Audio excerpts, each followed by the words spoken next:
Enfim, estamos na hora então. Então queria chamar a nossa vinheta do nosso primeiro convidado.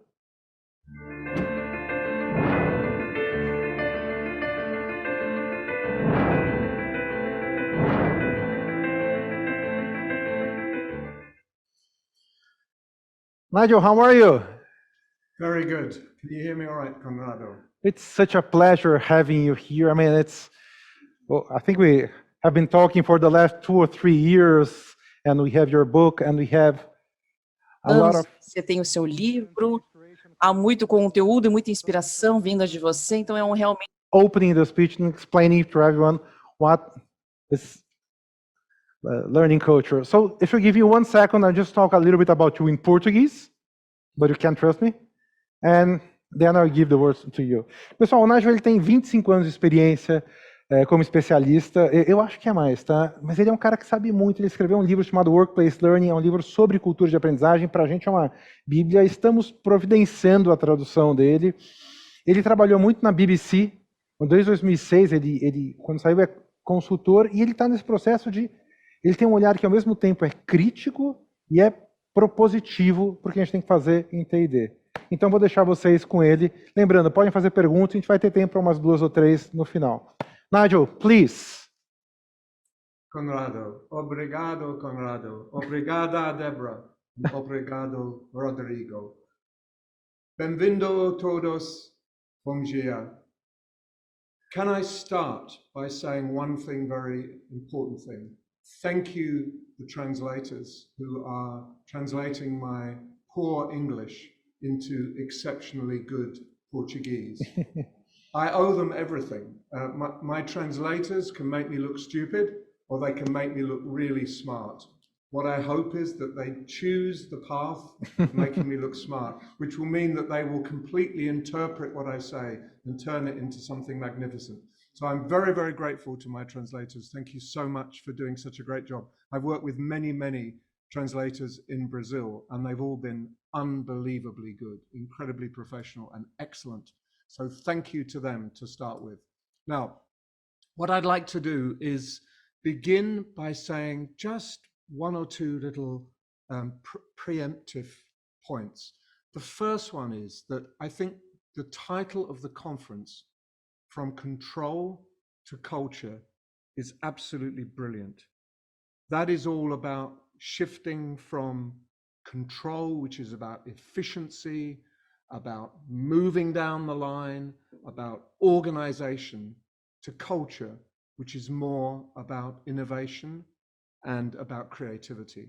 Now, I don't think anyone feels that you go from one extreme to the other, but I think it's time to begin to look at the power that a good culture in an organization can deliver in terms of productivity, and a good learning culture can deliver in terms of efficiency, effectiveness, and productivity.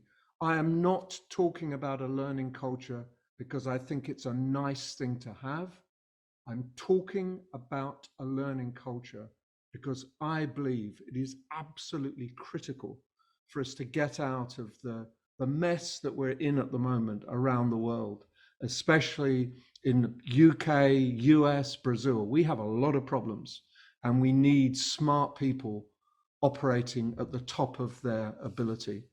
And that's why I've called this talk. It's about building a learning culture, but I think it's time we moved from safe spaces to brave spaces. We've had organizational learning, which is safe, comfortable, known, maybe even a little boring, but that is not what we need going forward.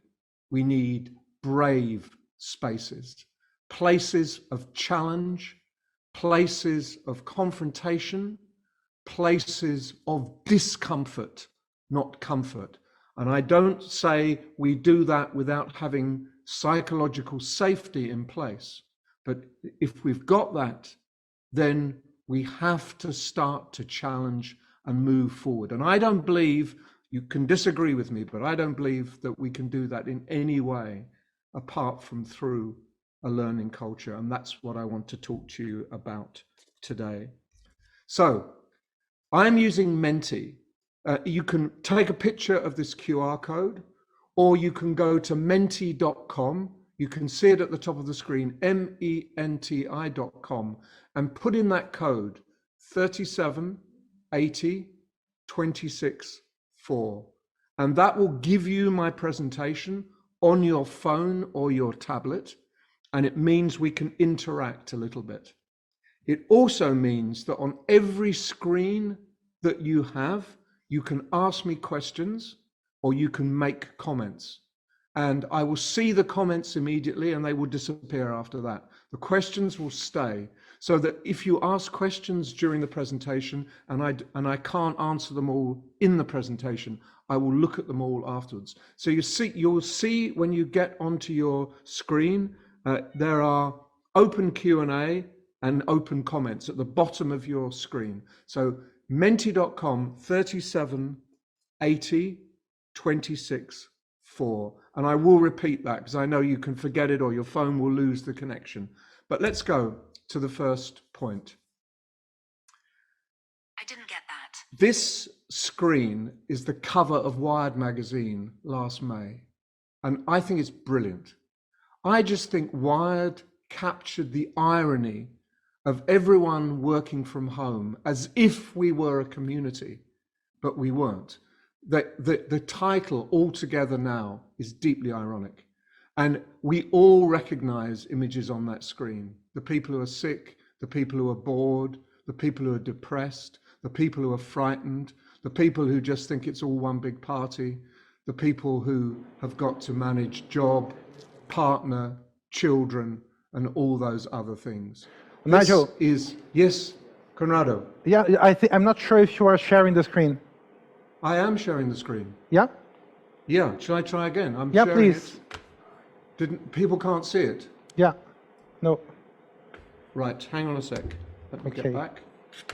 And I'll present the screen. Let me see. I see what I've done wrong. There we go. Let me present. Can they see that now? Yeah, perfect. Good. So I if you can apologize, just go everyone. back one slide so we can see the QR code. Yes, It's gonna be great. there it is. That's the QR code and the Menti. Oh, that's perfect. Number. Perfect, Can you see perfect. that 3780264? It's perfect. I'm Thank sorry. you. I thought I was sharing the screen and I went too quickly. I apologize, Conrado. So 3780264. This is the Wired cover. I hope you can see that now. These are people individually locked in their own nightmare, their own misery. And you, as managers in organizations, had to try to get those people functioning as a productive whole. And if you think that anybody imagined that giving them more courses was going to solve these problems, I think if they thought that at the time, I don't think anyone is under that delusion now. There was a different kind of solution required, and that is the move from those safe spaces, we know how to do this, to brave spaces. We don't know what to do, but we have to do something. So what I want you to do is, if you go to your tablet or your phone, what words spring to mind? What does this picture make you think of? And if you can just you've got 3 words, or you can put more on if you like. But let me just see what you're coming up with.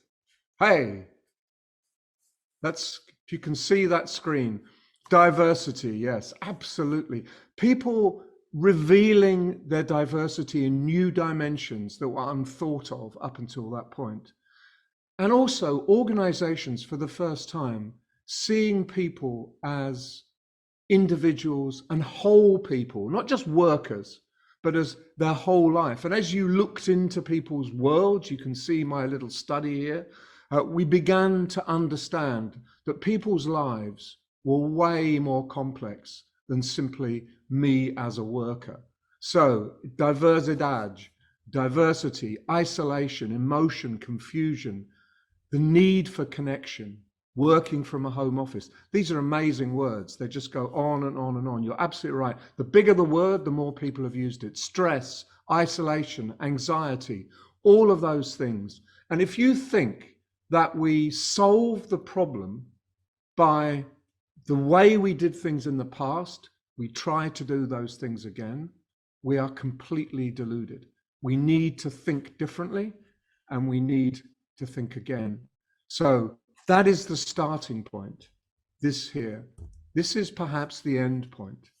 This is from Robert Keegan, who is a psychologist who was the first, maybe the first person, but certainly the first of a group of psychologists who in the 1970s, if anyone was even born in the 1970s in the audience, in the 1970s to recognize that adult development did not stop at 18.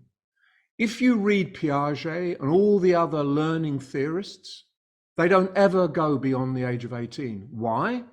Because there was a belief that by the age of 18, you were fixed. That was your life. You had your intelligence, your knowledge, your skills, everything stopped at 18. And Keegan realized this was total nonsense.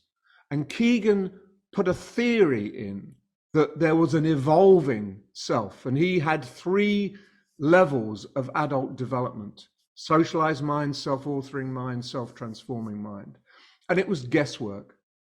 Now with data, 50 years data, Keegan is right. And all the people who said that after the age of 18, everything stays the same is completely wrong. We learnt in the 70s that the brain was plastic. The brain continues to evolve and develop all through our lives. And one of the problems that we have in organizations is that many of our workforce are still locked in a 70s worldview. They believe they can't learn anything new. They believe that the skills they acquired in their 20s or 30s are the skills that will last them the rest of their life. And sadly, that is an incredibly ironic diversion from the truth. The truth is that people can develop, will develop, but what Keegan realized, and this is his first book where he actually started looking at organizations, and he's in his 80s now, or late 70s now. It's organizations that can take people on that developmental journey. Organizations that can build better capable adults, able to take on more and solve bigger problems. It's organizations that can help us get out of the mess that we're in at the moment, but not if they look to their staff as fixed entities incapable of development, incapable of learning. That's just not going to work. We have to change our attitude, we have to change our mindset, and we have to change the way we organize the workplace. Let me just give you a statistic, a little statistic. Brazil has 230 million people, roughly. Today, there are 29.9 million Brasileiros over the age of 60.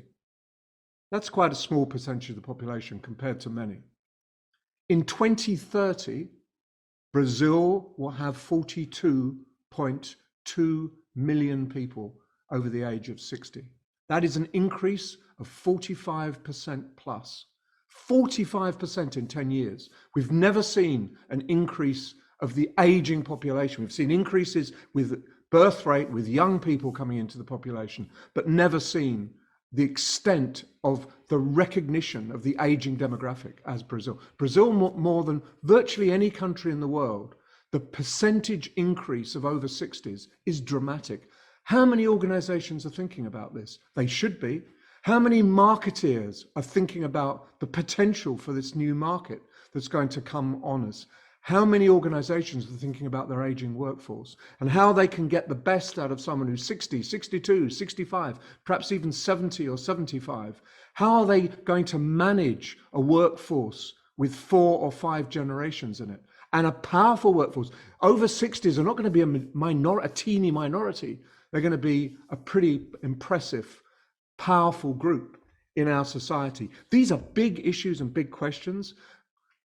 Organizations face big challenges and major structural issues. We don't solve these by playing safe, doing the same. We solve them by moving forward. And this is one of the ways we move forward. If we're talking about learning in organizations, And this is the first of 5 key shifts which I think we need to go through. Number 1 is moving across to the right of the screen, moving from people who enable learning. We organized 136 programs. We had 28.6% of the workforce who engaged with our programs. The trouble is, no one cares. No one cares, and no one knows what the difference between 26% being engaged and 28%, or 32, or 15. What does it mean? It means nothing to the business. What matters to the business is the value you have helped create. What have you driven forward in the business? What can your organization do today that it couldn't do yesterday because of what you have done in developing that workforce? And you've got to shift on the bottom line from being order takers who do what you're told to those involved at the highest level in re-engineering the work in Brazil, a performance enabler. So you've got to become value creators and performance enablers. But the problem is there is this credibility gap. And that's what I'm going to try to work with you today on, how you bridge that credibility gap. But if you want to stay safe, you want to stay comfortable, then live on the left-hand side of the screen, or you come with me on the right-hand side of the screen. And I actually don't think you have much option, because the left-hand side of the screen is irrelevance and obsolescence, and perhaps even redundancy. The right-hand side of the screen is difficult, challenging, but it's exciting, and it means you make a real difference to the organization. You enable performance and you add value. That's where you should always want to be, I believe. So how do you do that? Well, the first thing is you don't start making assumptions. You listen, you talk, you engage, you try to understand what are the blockages, what are the challenges this organization faces, and then you act. You do what you can do in trying to manage that process. You listen, you understand, and you act. And that is incredibly important, that you should do those 3 things. Not assume, not reach down for a package off the shelf that you think people might enjoy. And interestingly, in the pandemic, those learning operations which simply reached from the shelf and delivered a little more of the same old, or switched from face-to-face to online, but the same old, they didn't really make any impact at all. In fact, they often went backwards. Those learning organizations that engaged and listened and tried to understand the problems and worked to overcome the challenges made a huge, recognizable difference. And they have a different status in their organization going forward. So let's talk about learning culture. This is from my book. This is the basic learning culture model which I developed. And what it's saying is that if you think learning culture is all about learning, i.e. the center of the screen, you are completely wrong. That the learning culture emerges from the right conditions. Not you start with learning culture and work outwards. You start outwards and work inwards. And the 4 outside boxes are absolutely critical.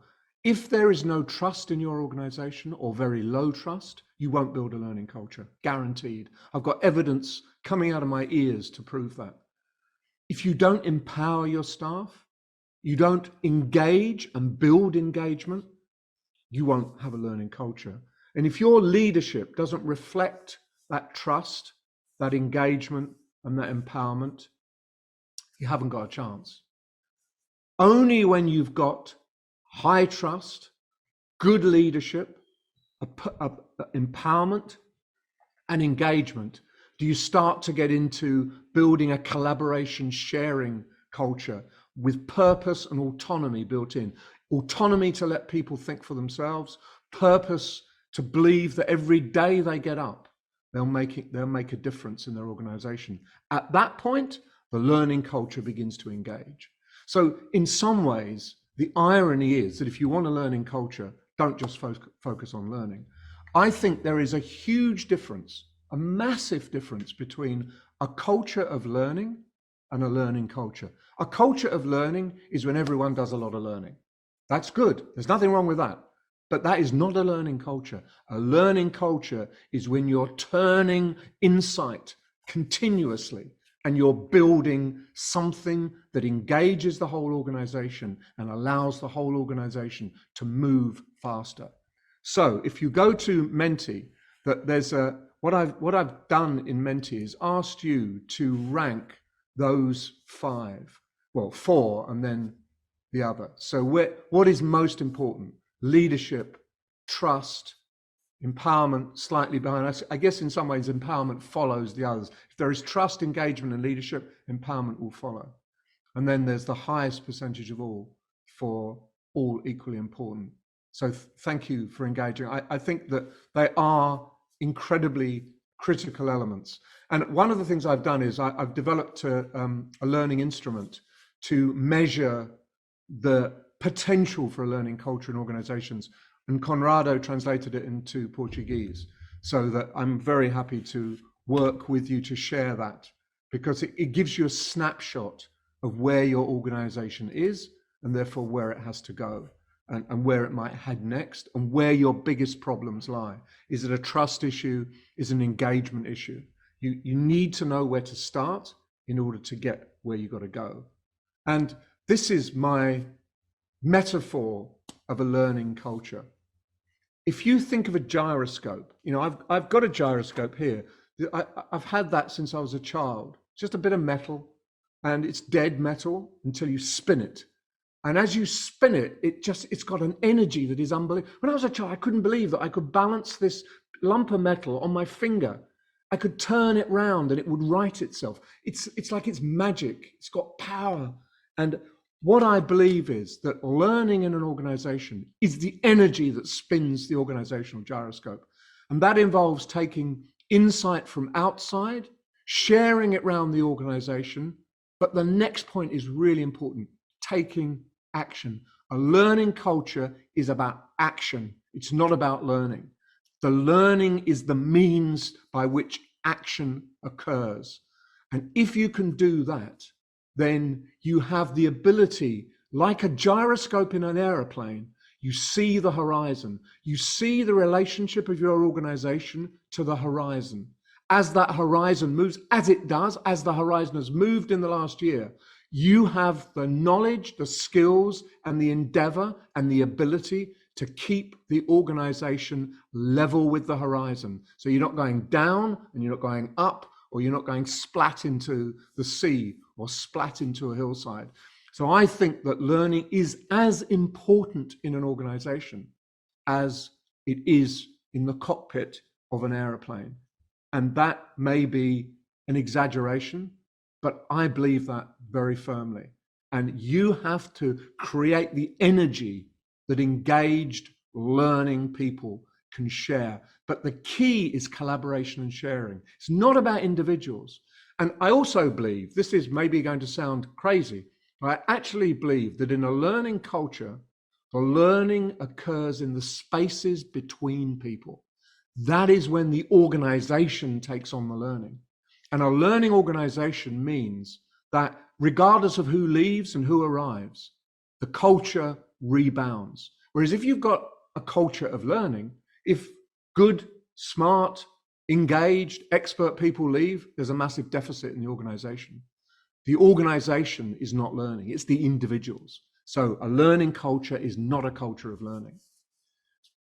Point three is that it is not about skills only.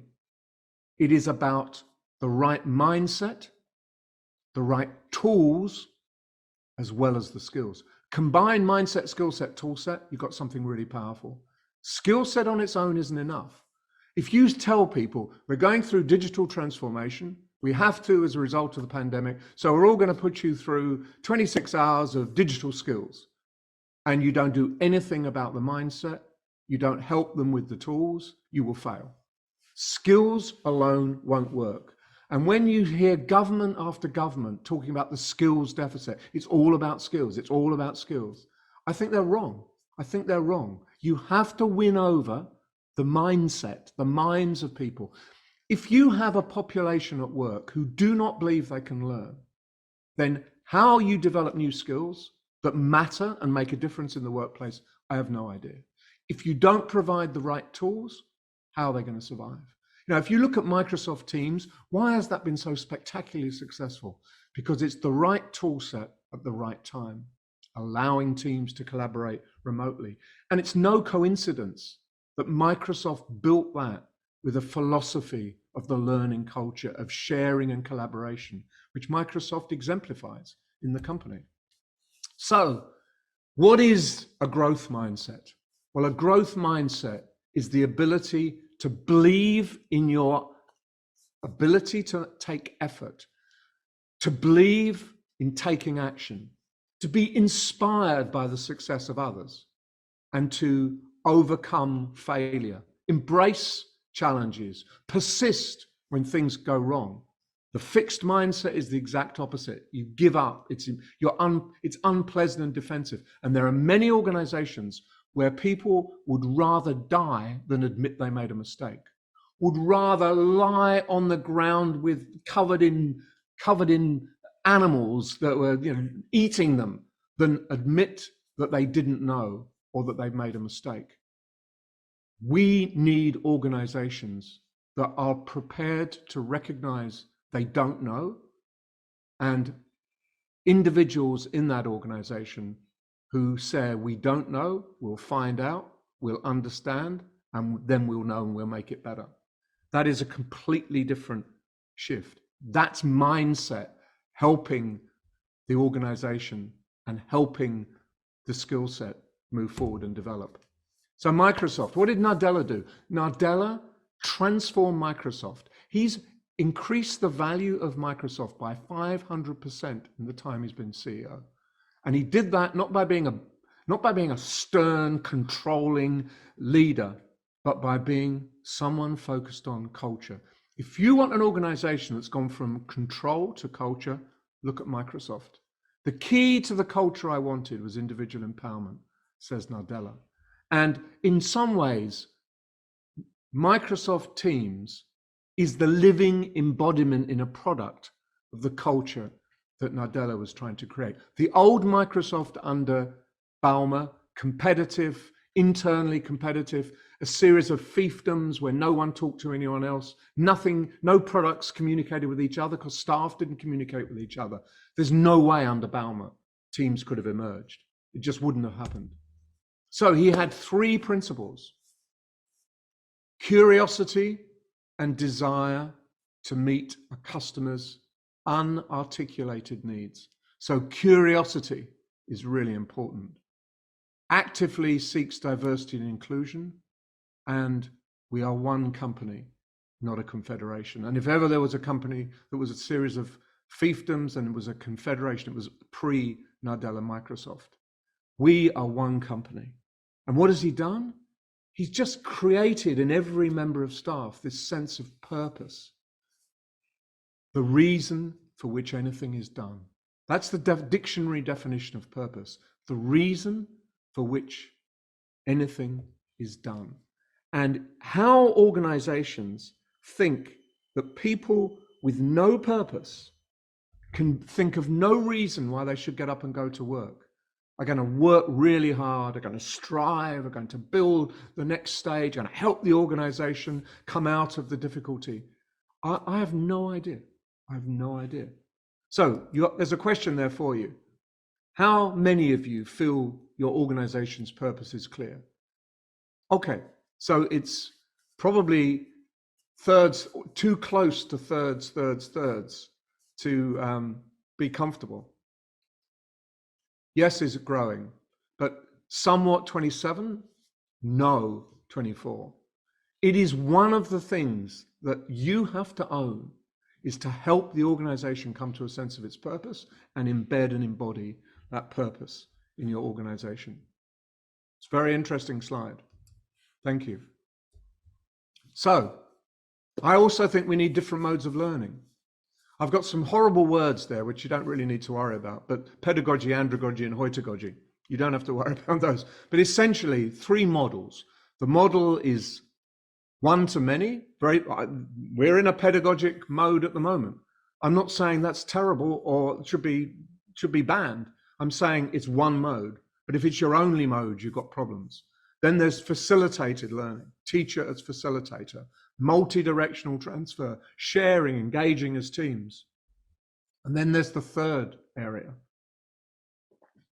heutagogy, where self-reflection, self-transformation, everybody in the organization sees themselves as a learner, and that's absolutely correct. One of the things that Nadella said was, I am a learner just like everyone else. There's lots I have to learn. Too many senior staff never want to admit their vulnerability, and you do that by saying, I don't know, I need to learn. But also, everyone needs to be seen as a teacher. If you're both a teacher and a learner, learning emerges from work, learning goes back into work. And if you think that AstraZeneca, you're going to hear from Brian Murphy later, if you think that AstraZeneca managed to cut the development time for a vaccine from 10 years to 10 months, they did that by safe spaces, by top-down dictated learning, by no one feeling they had a purpose or a mission, by no one thinking that they had some empowerment and autonomy, that they were self-determined in the way that they learnt, then I'm surprised. Believe me, that transformation is hard, and it requires engaged individuals who take learning into the organization and put learning back in and take it out. So it's that movement, that energy that allows some amazing, amazing, real development of the organization going forward. And the truth is that if you're talking about learning culture, if you have no self-determined learning, if you think you have to do it for everyone, spoon feed them, you won't build a learning culture. It lives in that area where everyone identifies as a learner. Double loop learning. In other words, you look at the cause of the cause. You don't just look at the superficial. You don't rush to solution. You think, you engage, you discuss, you use those diverse teams that Microsoft were talking about to solve your biggest problems. Really important. So that's number 4. That's number 4 of 5. And linked to that is this concept of generative learning. So, productive learning we're good at. Getting people and teams to be efficient and effective, to improve day by day, solve problems day by day. We're good at that. We increase productivity, small percentage points. We all know about error reduction. We've known about it for 20 or 30 years. We know about continuous improvement. What we know less about is how you get your teams to come up with new solutions, resolve new challenges in new ways. How do you develop ideas, be more creative? That's that move from single loop learning, problem solution, to double loop learning, problem, understand the problem that causes the problem, and maybe even the problem that causes the problem that causes the problem before you rush to solution. That's generative skills. Generative skills used to be called soft skills. I hate that term, soft skills. Generative skills are the skills that help you build new skills, new ideas, be more creative. So what I want to do is, if you answer the question, what is in your organization? Tell me if your organization has a balance between productive and generative skills. So on those sliders, generative is high, productivity is high in most. Both are equal in a few as well. Okay, I think the fact that you're even discussing that and talking about that is very important, because most organizations see generative skills as being either too hard to deal with or taking away from increasing productivity skills. I think they're both very important. I'm not suggesting anyone abandons doing things better, but I think you might have to start to do things differently, not just better. That's about brave. That's being brave. So number 5, last one, coming to the end. The last one is about looking after your people. From comfort to connection to contribution. That sequence. Deloitte produce these reports every year. I've read 15 of them. And each one has a theme. This is 2020. Well-being, purpose and belonging. Because once you get there, you begin to get that connection and contribution. Once you've got people who are psychologically safe, they can move into areas of discomfort. You can move from that safe space to that brave space that I've talked about all the way through. And finally, it's all about different kinds of connectivity. It's not just people working productively in their groups, in their teams, on their products. It's about communities of practice across the organization. And then it's about social networks, which bring in new ideas, which help people have a different perspective outside their areas of expertise. And the point is, it's both connectivity, alignment, and productivity networks that make an organization buzz and create that learning culture. We focus so much on productivity networks so we can take deliberate action in the moment. But we need alignment and we need social networks so that new stuff comes in. It's those three. So down at the productivity network, it's all structured, getting things done. At the connectivity level, it's unstructured, informal, new things, cooperation, exploration. All these words that hitherto are kind of dirty words in organizations need to be much more focused words. And this is really my final point. If you just go down your model, we know what people want, we design it, we're in control. The danger is you'll get left behind by the people in your organization. Follow the user, understand the user, find out what they want. Don't just assume that you know it all. Because if you think you know it all, your design might be the wrong design and inappropriate for the time. Follow the user. You know, that is a fantastically graphic illustration of where things go wrong when we over-engineer, over-design, don't listen. So it's all in the book. That's my latest book. I was so convinced that there was something in the learning culture. I started off a year's exploration and I came out with some really dramatic, I would say, proof that A, a learning culture exists, B, it isn't the same as a culture of learning, and C, if you don't have it, you don't do amazing things. So here we go. Question 1 of 9. This gets 5 promotions. So that means it's the most popular question. Are Brazilian organizations capable?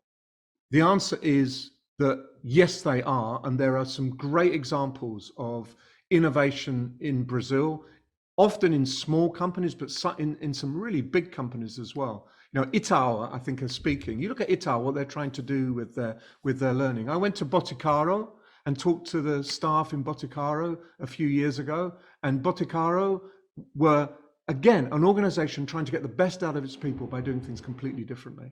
So the answer is yes, you need to find out what works in the Brazilian circumstance, and you need to promote it. But the first thing is you've got to commit. Can we build an appropriate learning environment? Can we not build that environment? What does it comprise for my organization? How do we start? We start tomorrow, and you build slowly. So yes, they are. Yes, it may be a little bit further to go in terms of the culture, but get your leadership on board and you can move in this direction. And if you say, if we get that learning environment, the organization is going to be much more effective, they'll listen. If you say, we want more courses, that's not effective. That doesn't resound in most chief executives. How to become a value creator. This has got 8. How do you become a value creator? Because you follow where the issues and challenges are. If these staff have this problem, which is holding them back from being productive or fully productive, follow the money. And if you work out what the biggest challenge is, every aspect or every part of your organization face, prioritize, get buy-in, and then start to act. Don't start with what you think people need. Start with what they actually need. That is the very first issue, the the very first thing you should be doing. So the question is not, Deborah needs some leadership training. Right, okay, I'll get Deborah on a course. Why do you think Deborah needs leadership training? What are the issues and challenges that Deborah's facing that make you draw that conclusion? Can I talk to Deborah? Can I see where she's coming from? Is Deborah representative of a whole group, or is she an individual with a unique problem? Once you start the conversations, you listen, you understand, and you act, you're well on your way to becoming a value creator. That's the way to go. Looking at control from a non-pejorative point of view, what's the actual difference from control to culture? I ask because from a project management perspective, I can see both coexisting and being useful. As a project manager, I don't blame you. I think as a project manager, if you go back to work tomorrow and you say, you know, I'm fed up with this control stuff, throw it away. They'll give you a pill and tell you to go home and go to bed for 24 hours until you get better. The point is that if you've got that shift to innovation and empowerment, you do that with structure. There's a wonderful article which talks about the shift and the tension between exploitation and exploration in organizations. Exploitation means getting the best out of what needs to be done. Project managers are really, really good at exploitation. That's their role. But there's another role, which is exploration, looking for the next new thing. I say those two things have to work together in harmony. I do not think we abandon control in order to embrace culture. I think that culture has a pervasive role in the organization and allows the right perspective for control. We know when we've got to get our finger on things. It's no good having a wonderful organization that is brilliantly innovative and creative, but it can't deliver a product to the customer. Gets everything wrong. Is 24 months late with everything. That is not a company that's going to thrive. But a company that says everything's great today, we'll just keep doing it, is not going to thrive either. It's that balance which is really important. So you're right. And I'm not in any way saying that project managers don't have a fascinating permanent role in organizations. Of course they do. Of course they do. How to move when the company is big and the leadership mentality is quite fixed. You give people, the best way to do it is find parts of the organization which are doing things differently, highlight those, celebrate those, learn the lessons, and then share it with the leadership. Say, look at what this small group is doing. We could do that across the whole organization. So you look for the shoots, the new life, and you celebrate that. Part of your job is not to deliver courses, but to reflect what people are doing new and what people are doing well. Really, really important. Locura. Don't quite understand what that means. Someone Conrado will explain to me. It's madness. It's crazy. All right. Okay, locura is good. There's nothing wrong with a bit of locura, but we don't need 100% locura. Or maybe you think I'm the one who's locura. I'm completely crazy. And you may be right. You may be right. How do you become a value creator? Well, in some ways, it's exactly the same as how to. We've answered that question, really. I think. Move on quickly. How to make a difference in a day? Is that right, Conrado? How to be, different, a change maker. Yeah. By working with, not working on, so that sometimes the change maker is the person who understands, listens, reflects, and shares, and not actually goes in and says, do this, do this, do this. If you can find the best and most innovative examples in your organization, work out what is generic and share that, you're a change maker. You don't have to do it yourself. And you can't do it on your own. Anyway, even in the smallest company, they're alone the largest company. You can't do it on your own. Now, you can't go into Fiat in SPay and say, right, on my own, I'm going to turn around this organization and turn the leadership into innovators. You can't do that. But there will be small shoots that you can reflect upon, and you can do it. Nigel, in the name of the British punctuality, We must stop. Yes, indeed. We can stop. but I would like to make the last question, which is, how, I think we're going to ask for all the participants here, the people that are giving talks here. What's the first step? I mean, I'm there. Tomorrow I have the leadership program with 8 workshops online. What's my first steps? I work in a HR company, in an HR department inside the company. If it was me, I would use that instrument to find out where the blockages are, the major blockages. If it's a trust issue or an empowerment issue, and I'd talk to staff and work out how could we make you feel more productive, more empowered at work? What things do we do to your day-to-day life? And often when people talk to you, it's small things. If I didn't have to do that, if I didn't have to fill in this form, if I didn't have to ask permission to do this, and you can negotiate those kinds of things, and you can measure the improvement and the benefits. Find those projects, find the right project managers who can say, there's something magical going on in this part of the organization. Let's have a look at that. So you be the agent who understands where the future lies, and to look at those shoots that exist and then try to share them, replicate them, and maintain the vision as you go through. But it takes time. This is not a 1-minute job. This is a 1-year task. But you've got to start somewhere, and you've got to start tomorrow. That's my belief. Thank you a lot. I mean, it's having you here starting. You told us you're going to do that. And you have more than 700 people here. We have a lot of comments on the chat, and I have to say that I feel a little bit outsourced by AI, because I think that was going to make the questions, but you already have everything set there. So I feel the pressure of being outsourced in a perfect way. So thank you a lot. It was great to be with you about more than 1 year ago on your workshop. And Com você, acho que o nosso último workshop foi mais ou menos ano. Something here in Brazil, the workshop, and we're going to keep talking. And I think we're going to have to tell everyone that we're going to translate your book. It's going to be launched in Brazil by the end of the year, and by Editora Gente. So we're going to have this content available for a lot of people. So thank you a lot for your knowledge, and specifically to open this conference in such a bright way. Thank you. It's a pleasure. And I apologize at the beginning. I failed in the very first task, which is to share my screen. That's quite impressive. The very first task. So thank you so much. Thank you for being indulgent, and thank you for getting me right, Conrado. I always appreciate working with you. It's been a real pleasure. Thank you very much. One day I'll be back in Brazil. I hope. Yeah. One day soon. Or Who no. knows? Okay, thank you. Bye-bye. Take care. Bye-bye.